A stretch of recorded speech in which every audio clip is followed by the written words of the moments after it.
ఇదేదో చేస్తే బనివాస్ పడిపోతాడు, ఇక్కడ ఏదో తొక్కితే బనివాస్ పడిపోతాడు అనుకుంటున్నారేమో. నా ఇంట్రుక నేను చెప్తున్నా కదా, నా సంస్కారం ఎంతదంటే నేను ఇంకో ఇంట్రుక్ కూడా తీసేవచ్చు, కానీ తల మీద ఇంట్రుకే తీసిస్తున్నాను. నా సంస్కారం అలాంటిది.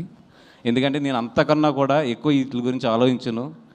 మై జర్నీ ఎప్పుడు కూడా నేను పరిగెడుతూనే ఉంటాను. ఎంతమంది ఏం చేసినా కూడా నేను పరిగెడుతూనే ఉంటాను. ఎందుకంటే పరిగెడతంలోనే నా విన్ అనేది ఉంటుందని నాకు తెలుసు. నేను నీ గురించి ఆలోచిస్తూ కూర్చుంటే నేను ఎక్కడ ఆగిపోతానని కూడా నాకు తెలుసు. సో పెద్ద మీ గురించి ఏం ఆలోచించట్లేదు. మీరు ఎన్ని ట్రోలింగ్స్ చేసినా ఏం చేసినా చేసుకోండి. అండ్ ఆ ట్రోలింగ్ చేసుకునే వాళ్ళు కూడా చెప్తున్నాను నేను, కొంచెం డబ్బులు ఎక్కువ తీసుకోండి చేసేటప్పుడు.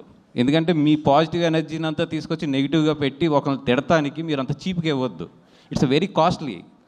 పొగుడటానికి తక్కువ తీసుకొచ్చు, కానీ అవతలను తిడటానికి మాత్రం ఇప్పుడు ఎక్కువ తీసుకోవాలి. అవతల మీ ఎనర్జీని నెగిటివ్ ఎనర్జీగా చేస్తున్నారు కాబట్టి వాళ్ళ దగ్గర నుంచి బాగా డబ్బులు తీసుకోండి. అలాగే బాగా ప్రిపేర్ అయి ఉంటారు కూడా. సినిమా రిలీజ్ అయినప్పుడు నెగిటివ్ కామెంట్స్ బాగా వేయాలి, లేదా నెగిటివ్ ట్రోలింగ్స్ బాగా చేయాలి, లేదా నెగిటివ్ రివ్యూస్ బాగా చేయాలని వెల్కమ్ ప్లీజ్. అండ్ సినిమా బాగుంటే ఆడుతుంది, లేదా ఒక్కొక్కసారి ఫేస్ చేయవలసి వస్తే ఫేస్ చేస్తాం. అంతకన్నా కూడా దీన్ని ఎక్కువ తీసుకుని దీని గురించి ఎక్కువ ఆలోచించేసే అంత లో యాటిట్యూడ్ అయితే నాది కాదు. అండ్ బ్రదర్ మళ్ళీ చెప్తున్నా, బీ పాజిటివ్. బాగుంటే అందరి ఆడితే అందరం ఇక్కడ ఇండస్ట్రీలో రేపు పొద్దున్న లేసాక అందరం కలిసి ఉండవలసిన వాళ్ళే, కలిసి ఉండి బాగా ఎదరికెళ్ళవలసిన వాళ్ళే. ఇదేదో ఒక సిచ్యువేషన్ అంతే, ఒక 4 సినిమాలు ఎదరికొస్తాం అనేది. అందరూ బాగుండాలని కోరుకుందాం, అందరం కూడా హెల్తీగా కాంపిటేట్ అవుదాం. Thank you so much. Vasu garu ఇప్పుడు ఒక అగ్రెసివ్ స్పీచ్ ఇస్తారు. లేదు, no controversies, nothing, very cool. ఆ కాంట్రవర్సీకి ఆయనతో తిట్టినని తిట్లు నేను మా ఫాదర్తో కూడా తినలేదు. అందుకని ఈరోజు ఒళ్ళు చాలా జాగ్రత్తగా దగ్గర పెట్టుకునే మాట్లాడతాను సార్. అందుకే టైట్ షర్ట్ కూడా వేసుకొచ్చాను సార్. వైరల్ ఇమ్మంటారు, మళ్ళీ ఆయనే వైర్ పెట్టి కొడతారు తర్వాత. సో ఇంకొక అట్లీస్ట్ 4-5 నెలలు no virals, nothing, only viral ఫీవర్లు వస్తున్నాయి ఈ మధ్యలో. ఫస్ట్ ఆఫ్ ఆల్ ఈ సినిమా గురించి మాట్లాడాలి అంటే, దీక్షిత్ గారు నిన్న నైట్ అరవింద్ గారు అక్కడ ఎడిటింగ్ రూమ్లో ఉంటే లాస్ట్ హాఫ్ అన్ అవర్ వెళ్ళి నేను సినిమా చూడటం జరిగింది.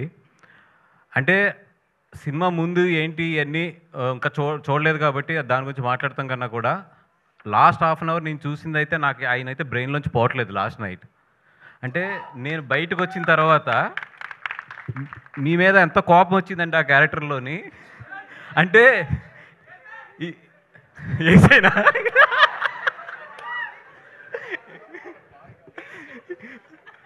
అంటే దాంట్లో 2 మీనింగ్లు వస్తాయి. ఏ మీనింగ్ కరెక్ట్గా చెప్పండి అది.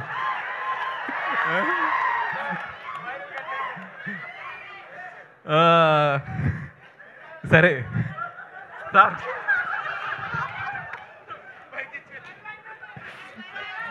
ఓకే పక్కన పెట్టండి.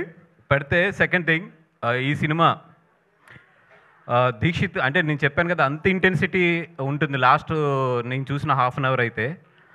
అది కాకుండా ఒకటే ఏంటంటే రష్మిక, మా గీతార్స్ గీత, అండ్ ఇప్పుడు భూమా. అంటే రష్మిక అనే కన్నా కూడా ఇండియన్ క్రష్మిక అంటాం కరెక్టేమో, అదే కరెక్టా? Yes boss. అండ్ నాకైతే మాత్రం ఆ లాస్ట్ హాఫ్ అన్ అవర్ నేను చూసిందైతే మాత్రం నిన్న నైట్ నుంచి కూడా నా బ్రెయిన్లోంచి అయితే పోవట్లేదు, అంత ఇంటెన్సిటీ ఉంది. ఒకటే నేను క్లియర్గా చెప్పగలను, థియేటర్లో కూర్చున్న 50% to 60% ఆఫ్ అమ్మాయిల కథ ఇది. ఎందుకంటే చాలామంది అమ్మాయిలు ఎస్పెషల్లీ ఇంట్రోవర్ట్స్ ఎవరైతే ఉంటారో వాళ్ళందరికీ కూడా ఈ సినిమా చాలా బాగా కనెక్ట్ అవుతుంది. అబ్బాయిలు మీరు మాత్రం మీ గర్ల్ ఫ్రెండ్తో ఈ సినిమాకి వెళ్తే మాత్రం క్లైమాక్స్లో చాలా జాగ్రత్త. మీరు మంచి పర్ల అది ఉంది. మీరు సినిమా అయిపోయిన తర్వాత లేచేటప్పుడు మాత్రం చాలా జాగ్రత్త. ఎందుకంటే మిమ్మల్ని ఆ అమ్మాయి హగ్ చేసుకుందంటే మీరు చాలా మంచి బాయ్ ఫ్రెండ్. మిమ్మల్ని ఏమీ మాట్లాడకుండా సైలెంట్గా ఫాలో అవుతుందంటే మాత్రం మీరు డబల్ చెక్ చేసుకోండి. ఏ రియాక్షన్ లేదంటే మీరు కారు ఎక్కిన తర్వాత లేకపోతే ఇంటికి వెళ్ళిన తర్వాత మాత్రం మీ చెంపలు మాత్రం జాగ్రత్త. అండ్ ఒకటే ఏంటంటే, అమ్మాయి ఈ థియేటర్లోకి వచ్చేటప్పుడు అమ్మాయి ఎలాగైతే ఉంటుందో వెళ్ళేటప్పుడు అయితే మాత్రం అలా ఉండదు. సో బాయ్ ఫ్రెండ్స్ అందరూ కేర్ఫుల్, భర్తలు అందరూ కూడా కేర్ఫుల్ మీ భార్యలతో వచ్చినప్పుడు. అంత మంచి సినిమా. అంటే నిజంగా ఇంత మంచి పాయింట్ని, చాలా సెన్సిటివ్ పాయింట్ని టచ్ చేసిన రాహుల్ సార్, అంటే నాకు కొన్ని ఇన్సిడెంట్లు తెలుసు. చాలామంది తల్లిదండ్రులు ఏదైనా అమ్మాయిలకి ప్రాబ్లం ఉన్నప్పుడు చాలామంది అప్రోచ్ అవుతుంటారు, సార్ కొంచెం హెల్ప్ చేయండి, లేకపోతే పలానా డిపార్ట్మెంట్లో పలానా వాళ్ళతో చెప్పండి ఇట్లాగా. చాలామంది అమ్మాయిలకి జరిగే కథ ఇది. ఎవ్వరూ మనం బయటికి మాట్లాడిన కథ. ఆ కథతో రాహుల్ చాలా సెన్సిటివ్ పాయింట్, చాలా కమర్షియల్గా టచ్ చేసి చెప్పాడు. అండ్ నాకు ఎక్కడ విద్యాకం చూస్తుంటే కుళ్ళు వస్తుందంటే, అరవింద్ గారు నా కాంబినేషన్ ఎప్పుడు కూడా కమర్షియల్ సినిమాలు లేదా ఎంటర్టైన్మెంట్ సినిమాలు మిమ్మల్ని నవ్విస్తూ జాగ్రత్తగా మేము తీసుకుంటూ వెళ్తాం. తన థర్డ్ సినిమా టెక్నికల్గా ఎంత మంచి కథ అంటే, ఎంత సెన్సిబుల్ కథ అంటే అంత మంచి సెన్సిబుల్ కథ. నేను తీసుకెళ్తే మాత్రం అరవింద్ గారు ప్రొడ్యూస్ చేయరు, కానీ అమ్మాయి తీసుకెళ్తే మాత్రం ప్రొడ్యూస్ చేస్తారు. అంటే మ్యాన్ గొడవల విషయంకి వచ్చినప్పుడు మాత్రం డబ్బులు లెక్కలు చూడలేదు. నా విషయంలో మాత్రం ఇప్పుడు ఇది ఆడుతుందా, డబ్బులు వస్తాయని చూస్తారు. ఇది అన్యాయం సార్, ఇది అన్యాయం సార్.